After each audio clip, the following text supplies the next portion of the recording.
धन्यवाद मित्रों, मैं आप लोगों का स्वागत करता हूं इस प्रेस वार्ता में। और आपको पता है कि लोकसभा के चुनाव चल रहे हैं। पहले चरण का मतदान पूरा हो गया 102 सीटों का, और जो 102 सीटों पे खबरें आई हैं उस सब जगह से ही खबर है कि इंडिया गठबंधन जो है वो बहुत आगे है भारतीय जनता पार्टी के मुकाबले, और उसकी वजह से भाजपा का नेतृत्व, भाजपा के नेता बहुत घबराए हुए हैं। इसलिए वो कुछ भी अनाप शनाप बयान दे रहे हैं, और बयानों का सिलसिला इतना कि पूरी तरह झूठ। अगर आप जो है कांग्रेस पार्टी का घोषणा पत्र देखें तो उसमें कहीं भी जिक्र तक नहीं है मुस्लिम तुष्टीकरण, क्या हिंदू मुसलमान शब्द तक नहीं है। लेकिन हमारे आदरणीय प्रधानमंत्री जी कल वहां पे बोले कि कांग्रेस जो है ये कर रही है, उन्होंने इसका मुद्दा उठाया बिल्कुल, जबकि कहीं घोषणा पत्र में जिक्र ही नहीं है। और दूसरी जो इम्पोर्टेंट चीज है वो ये है कि महिलाओं का की संपत्ति, उनके जेवर, उनका जो है ये लिया जाएगा, ये कहीं जिक्र ही नहीं है। मतलब जो घोषणा पत्र में है नहीं हमारे, उसको भी भाजपा का अगर शीर्ष नेतृत्व, भाजपा के नेता जो उसकी गलत बयानी करके उसको पेश कर रहे हैं, बिल्कुल कहीं कोई जिक्र तक नहीं है, तो इसकी मैं कड़े शब्दों में निंदा करता हूँ। सबके सामने वो घोषणा पत्र है जिसको हम लोग जो है मैनिफेस्टो बोलते हैं, एकदम स्पष्ट है। कांग्रेस की जातों का कहीं कोई जिक्र ही नहीं। कांग्रेस की सरकार को आज से 60 साल इस देश में कांग्रेस की सरकार रही, 70 साल की, कभी उन्होंने किसी का कोई लिया, किसी महिला का कोई जेवर लिया, किसी के लिया, सबको सुविधाएं दी, इस देश को बनाया। आज जो कुछ देश में है ये सब जो है जवाहरलाल नेहरू, इंदिरा गांधी, लाल बहादुर शास्त्री, पीवी नरसिम्हा राव, मनमोहन सिंह जी, और मैं अटल जी का भी नाम लूंगा, अटल बिहारी वाजपेयी का। इनको शर्म आती है अटल बिहारी वाजपेयी का नाम लेने। ये अटल बिहारी वाजपेयी को अपना नहीं मानते, लेकिन मैं कहता हूँ उनके जमाने में भी काम हुआ, सड़कों का काम बहुत अच्छा हुआ था। तो मैं कहता हूँ इन सब प्रधानमंत्रियों का योगदान है। और 2014 के बाद देश थोड़ा बना है। ये तो ऐसा करते हैं कि 2014 से पहले, मोदी जी के आने के पहले देश कुछ था ही नहीं, सिर्फ जो है जंगल था और खेत थे, सब कुछ। रेल भी उन्हीं ने बनाई, जहाज भी उन्होंने ही बनाए, सेना भी उन्होंने बनाई, बैंक भी उन्होंने, सब कुछ के जमाने में। तो ऐसा माहौल बना दिया मीडिया के जरिए कि जो ये असत्य का प्रचार है, झूठ जो फैलाया हो, तो मैं कड़े शब्दों में इस तरह की बयानबाजी का निंदा करता हूं, क्योंकि आज उनके राष्ट्रीय अध्यक्ष नड्डा जी ने भी इस तरह की गलत बयानबाजी की। मैं चुनौती देता हूं कि कांग्रेस के घोषणा पत्र में कहीं ये दिखाएं कि अगर कहीं ये कुछ लिखा हुआ जो उन्होंने बोला है। सबसे पहले तो ये बात मैं रखना चाहता हूँ। नंबर 2 बात कि 102 सीटों पे जो चुनाव हुआ उसमें इनकी स्थिति बहुत खराब है, चाहे उत्तर प्रदेश का हो चाहे दूसरे राज्यों का हो, इनकी हालत बहुत खराब है। इसलिए ये बेहद परेशान है। और जो राहुल जी कहते हैं कि 200 से नीचे सीट आएंगी, वही जो है अनुमान सबका है, हर तरफ से अनुमान। अब तो मीडिया के लोग भी कह रहे हैं, चुनाव विश्लेषक भी यही बात कहने लगे हैं कि इनकी हालत बहुत खराब है। उससे घबरा के कुछ भी बयानबाजी कर रहे हैं, कुछ भी जो है मिथ्या प्रचार कर रहे हैं। इसलिए आप सब लोगों के माध्यम से मैं जनता को सावधान करना चाहता हूं कि इनके झूठे प्रचार, मिथ्या प्रचार, गलत प्रचार में नहीं आना चाहिए। दूसरी चीज यह है कि इनकी योजना क्या थी। इनकी योजना थी कि 400 सीट और फलाना ढिकाना, ये सब बातें बोलते थे जिसका मजाक बनता। 400 सीट का कोई सवाल ही नहीं कहीं है, कहीं मतलब वहां कई जगह तो उनका कुछ जो है उपस्थिति नहीं है। दक्षिण भारत वगैरह में तो पता ही नहीं, तो कहां से 400 सीट। लेकिन इसके पीछे आप ये देखिए कि इसके पीछे षड्यंत्र क्या था। इसके पीछे बड़ा भारी षड्यंत्र था कि बाबा साहब अम्बेडकर का बनाया हुआ संविधान बदलना चाहते हैं। उस संविधान में ये जो है बदलना चाहते हैं। इनकी एक बहुत बड़ी साजिश है जिससे आम आदमी, गरीब और जो है पिछड़ा, दलित, आदिवासी और जो समाज के लोग हैं, सबके अधिकारों को कैसे छीना जाए, कैसे जो है एक पूरे इसको भारत की लोकतंत्र को खत्म किया जाए, और एक पूरी जो है तानाशाही लाके और आगे वोट के अधिकार को भी समाप्त कर दिया जाए, ताकि लोग जो हैं लोगों की चले ना और जैसे चाहो वैसे राज करते बने रहो।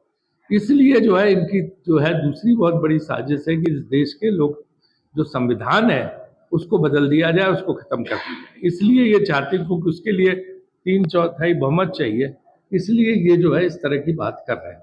उसकी भी हम कड़े शब्दों में निंदा करते हैं।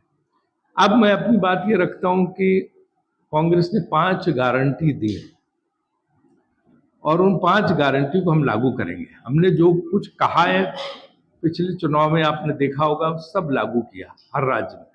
कर्नाटक में हमने जो वादे किए सारे वादे लागू हुए, तेलंगाना में जो वादे किए सारे वादे लोग, हिमाचल में हमने जो प्रमुख वादे किए ओपीएस का और महिला पेंशन को सारे हमने लागू किए। इसी तरह से हमने 5 जो है न्याय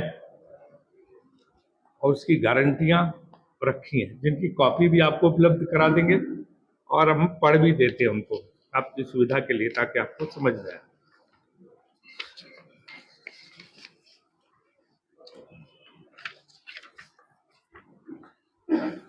युवा न्याय, युवाओं के लिए हम 30 लाख युवाओं को नौकरी देंगे और पेपर लीक का जो हर भाजपा जहां सरकार है राज्यों में, वहां जो पेपर लीक हो रहा, घोटाला हो रहा है युवाओं के साथ, उससे हम मुक्ति दिलाएंगे, उसको कानून बना के पूरी तरह से खत्म करेंगे।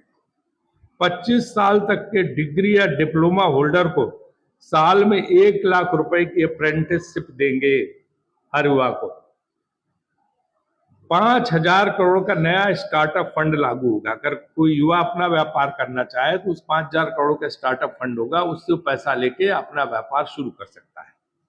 अग्निवीर योजना बंद कर देंगे, इसने हमारी सेना को चौपट कर दिया। इस योजना ने सेना के लोग भी दुखी है, युवा बहुत निराश हताश, उतनी मेहनत तरक्की करता है उसे 4 साल में निकालने की बात कर रहे हैं। अग्निवीर योजना को बंद कर देंगे और पुरानी भर्ती जैसे सेना में होती थी उस भर्ती को हम लागू करेंगे। महिलाओं के लिए केंद्र सरकार की नई नौकरी में 50% महिलाओं का आरक्षण होगा। 50% महिलाओं को हम केंद्र सरकार की नई नौकरियों में लेंगे अगर हमारी सरकार बनती है इंडिया गठबंधन की। गरीब परिवार की एक महिला को हर साल 1 लाख रुपए दिए जाएंगे। गरीब परिवार की हर महिला को एक साल जो है हर साल 1 लाख रुपए दिए जाएंगे। कामकाजी महिलाओं के लिए दुगने हॉस्टल खोले जाएंगे, ताकि जो महिला हैं जिनके पास वो घर नहीं और वो नौकरी कर रही हैं तो उनके लिए हॉस्टल, दुगने हॉस्टल बनाए जाएंगे। जिस सावित्रीबाई फुले महाराष्ट्र में जिस तरह से है हॉस्टल, उसी तर्ज पे हर पंचायत में एक अधिकार सहेली की नियुक्ति होगी। ASHA, mid day meal, anganwadi workers को ज्यादा तनख्वाह मिलेगी, उनके वेतन में बढ़ोतरी की जाएगी। आशा वर्कर्स की, मिड डे मील और आंगनवाड़ी वर्कर्स की जो है उनकी सैलरी बढ़ाई जाएगी। किसान न्याय, किसानों के लिए जो उनके किसान जो उत्पादन करते हैं उस पर जो जीएसटी इन्होंने लगा दी है किसानों की, हम उस जीएसटी को खत्म करेंगे। किसानों की किसी उत्पाद पर कोई भी जीएसटी नहीं होगी। कर्ज माफी प्लान लागू करने के लिए आयोग बनाया जाएगा। आपको पता है जब हमारी सरकार थी मनमोहन सिंह की, तो हमने 2009 में जो है 80,000 करोड़ के कर्ज माफ किए थे किसानों के, तो उसके लिए हम आयोग बना के किसानों के कर्ज माफ करेंगे। किसानों की सलाह से नई इंपोर्ट एक्सपोर्ट पॉलिसी लागू होगी।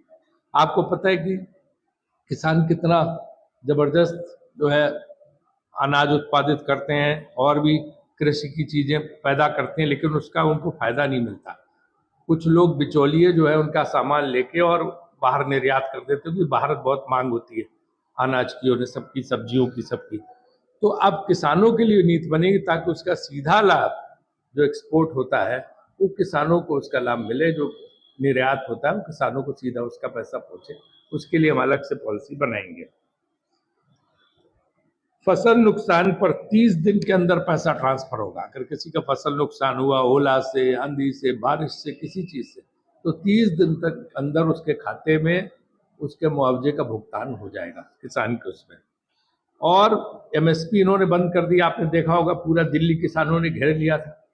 इस तरह से किसान तमाम राज्यों के वहां पे आए थे, उत्तर प्रदेश, हरियाणा, पंजाब, मध्य प्रदेश, तमाम राज्यों के किसान आए थे, तो उनको उन्होंने भगा दिया, उनको पर लाठी चार्ज किया, उनको बहुत तंग किया, पंजाब के किसानों को, सारे किसानों को। तो हमने जो है ये तय किया कि जो स्वामीनाथन कृषि वैज्ञानिक थे उन्होंने जो फार्मूला दिया था जिसमें उनके उत्पाद का भरपूर उनको फायदा मिल सके और उनकी जो लागत है उससे उसके ऊपर उनको मुनाफा मिल सके, हम वो एमएसपी की कानूनी गारंटी देंगे। एमएसपी की अभी तक कानूनी गारंटी नहीं है, सिर्फ जवानी जवा खर्च है। हम कानून बनाएंगे जिससे उनको एमएसपी मिल सके। श्रमिक न्याय, 25 लाख का हेल्थ कवर हम देंगे, मुफ्त इलाज, अस्पताल, डॉक्टर, दवा, टेस्ट, सर्जरी सब मुफ्त होगी, ऑपरेशन भी, टेस्ट भी उसके, डॉक्टर, दवा, मुफ्त इलाज। मुख्य सरकारी कार्यों में कॉन्ट्रैक्ट मजदूरी बंद होगी। जो ठेकेदारी प्रथा है कि उनको ठेकेदार लगा दिया और बाद में जब चाह तब निकाल दिया, उसको हम बंद करके ठेकेदारी प्रथा खत्म करेंगे और जो है उसकी जगह हम रेगुलर नौकरियां दिलवाएंगे। शहरों के लिए भी मनरेगा जैसी नीति लागू होगी। अभी तक सिर्फ गांव में मनरेगा है, अब शहरों में भी मनरेगा हम लागू करेंगे। शहरों में भी गरीब रहता है, मजदूर रहता है और उसको काम की जरूरत पड़ती है। दैनिक मजदूरी अभी तक मनरेगा में जो है वो 100 रुपये मिलते हैं, 150 रुपये मिलते हैं, अब हम उसको 400 रुपये करेंगे। मनरेगा हर दिन जो मनरेगा कर्मचारी होगा, वर्कर होगा, मजदूर होगा, उसको 400 रुपये मिलेंगे। और जो असंगठित मजदूरों के लिए जीवन और दुर्घटना बीमा होगा। असंगठित क्षेत्रों में जो मजदूर काम करते हैं उनकी कोई परवाह नहीं करता, जो ऐसे नौकरी करते हैं बेचारे जिनका कहीं कुछ नहीं होता, उनके लिए भी हम जो है जीवन बीमा लागू करेंगे और दुर्घटना बीमा उनके लिए लागू होगा। हिस्सेदारी, जो समाज के कमजोर वर्ग हैं उनको उनका पूरा हक दिया जाएगा, चाहे वो शेड्यूल कास्ट हो, चाहे शेड्यूल ट्राइब हो, मतलब जो दलित, आदिवासी और पिछड़े ओबीसी को पूरा हक दिया जाएगा और उसी हिसाब से उनकी जनसंख्या के आधार पर बजट होगा।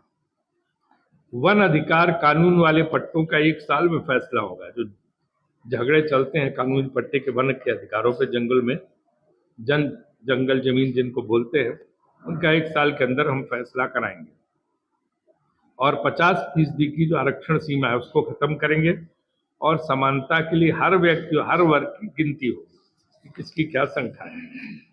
ये तो हमारी 5 गारंटियां होंगी। इसके अलावा 1 नेशन 1 इलेक्शन का विरोध करेंगे हम।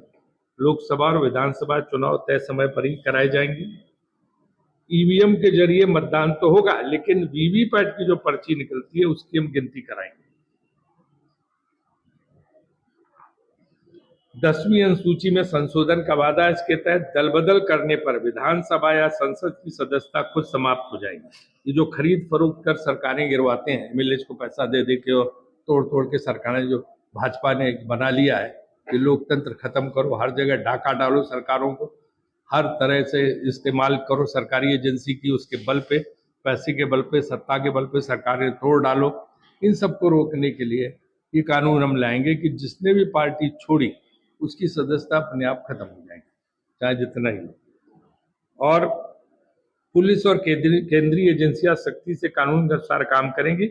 हर मामले को संसद या राज्य विधानमंडलों की निगरानी में लाया जाएगा, क्योंकि इन्होंने बेलगाम कर दिए ये सारी एजेंसियां, जो मन में आता कर रहे, उसकी वजह से भयानक भ्रष्टाचार है। व्यापारियों को परेशान किया जा रहा है, दुकानदारों को परेशान किया, चाहे जीएसटी वाले हों, चाहे ईडी वाले हों, चाहे इनकम टैक्स वाले हों, चाहे जो सब तरह से लोगों को परेशान करके रखा हुआ, उनकी सबकी परेशानी दूर करने का हम प्रयास करेंगे। कि हमने 5 जो न्याय गारंटी है वो आपको बताई और उसके सारे डिटेल्स आपको दिए और बातें भी रखी। बड़ी से बड़ी खबर, क्राइम से लेकर राजनीति तक किस नेता ने 5 साल में क्या काम कराया।